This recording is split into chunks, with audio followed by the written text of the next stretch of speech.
teachers and administrators, proud parents, friends, and of course, the graduating class of 2014.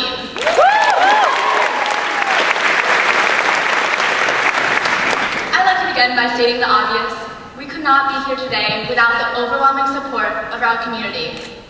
To our teachers, thank you for sharing your passions and your love of learning.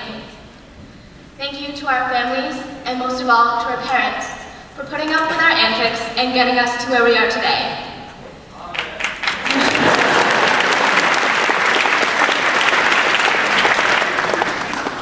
To my friends and family, thank you for your unconditional support.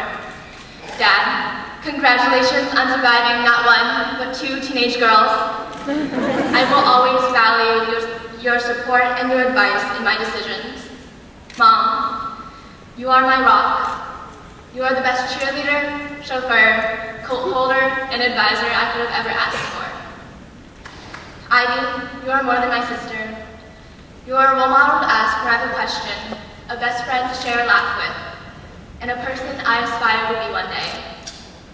Most importantly, thank you, class of 2014, for making these last 4 years ones that I will always remember.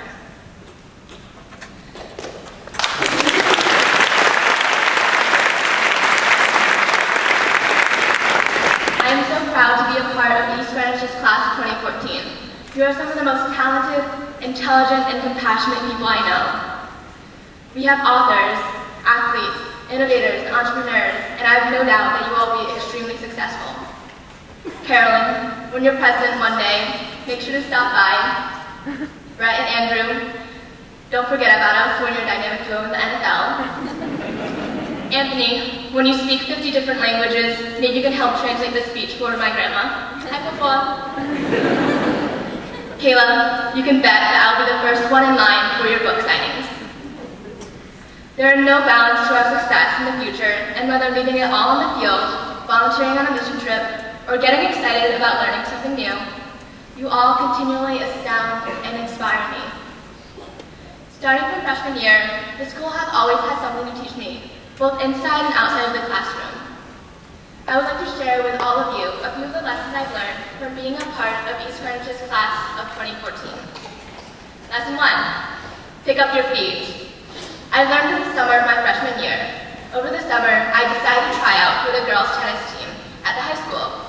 I had only heard horror stories of Mr. Mercado making us run 20 suicides in a row, and frankly, I was terrified of throwing up all of those really nice golf shoes. Tryouts came, my fears were not, and by the end of the first day, I was laughing with my friends, skipping through the ladder drills he had put out for us. By the second day, Mr. Mercado cut off to my laziness with the footwork drills, and he called me over. He said, "Heather, that is probably the worst footwork I've ever seen. Pick up your feet." Embarrassed and blushing, I went back to the ladder, and you should have seen my feet fly. Over the next 4 years, our team never skipped our footwork drills again, and I guess they paid off, because this year, we won the Division I state championship.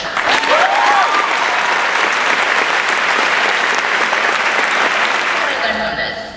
We may live in an age of instant messaging, instant gratification, and Instagram, but there is no shortcut to success. It takes hard work, tenacity, and patience. Lesson 2, learn as many chemistry puns as possible. They're great for awkward silences. This is supposed to be an awkward silence. So a neutron walks to a bar and orders a drink. The bartender says to him, "For you, no charge."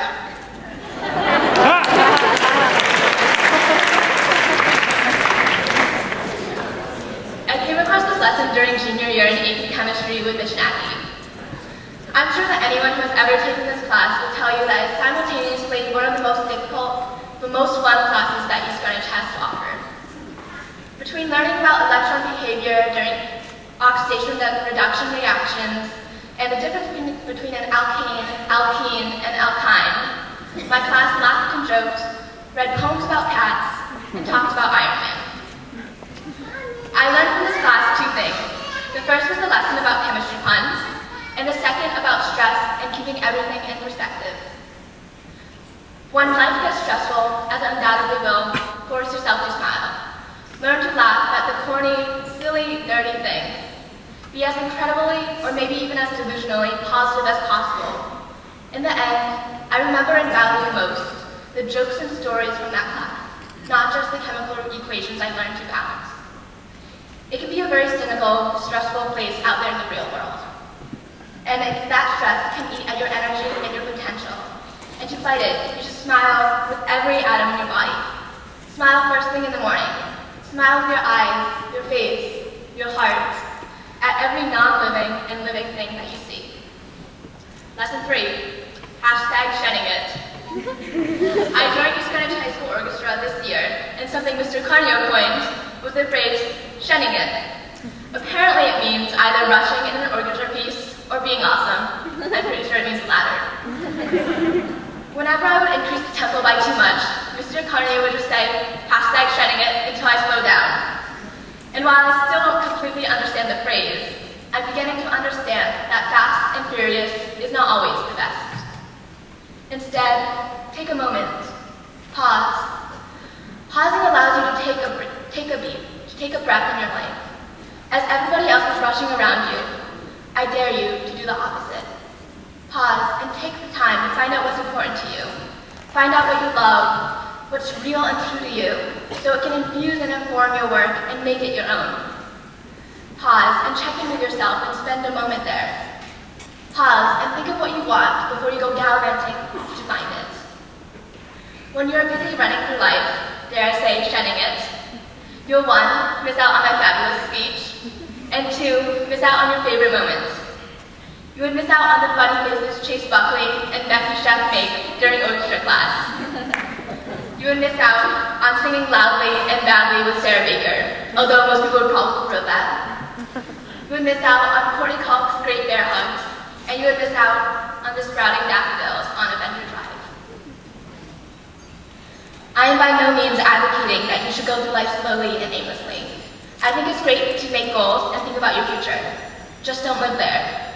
Go for what you want now, because nothing really ever happens in the future. Whatever happens, happens now.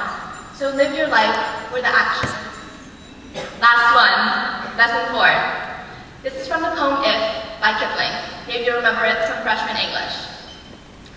If you can fill the unforgiving minute with 60 seconds worth of distance run, yours is the earth and everything that's in it. East Greenwich class of 2014. The rate and way the world advances is dependent on us. They are depending on our efforts and our vision. They're depending on our eyes and our imagination to identify what wrongs exist and persist, and our hands and our backs to right them. I have no doubt that this class can make this world better, but to do so, we must be fearless in pursuing what we know is right, bold in speaking for what we believe in, and unafraid in making mistakes. No one is insisting you all become global politicians or selfless activists, but you can still fill the unforgiving minute with 60 seconds worth of distance run. Spend at least some significant time in the service of all of us, of seeing the world clearly and taking part in some way, large or small, in making it better. So you are all probably dying for me to wrap this up, so here's a summary of my speech in Twitter form, 140 characters or less. Work hard, don't rush, keep everything in perspective, and live fulfilled. #Aspire.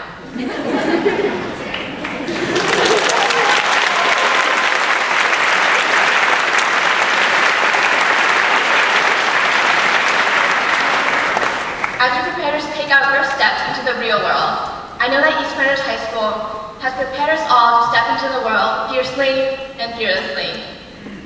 Congratulations, East Greenwich High School, class of 2014.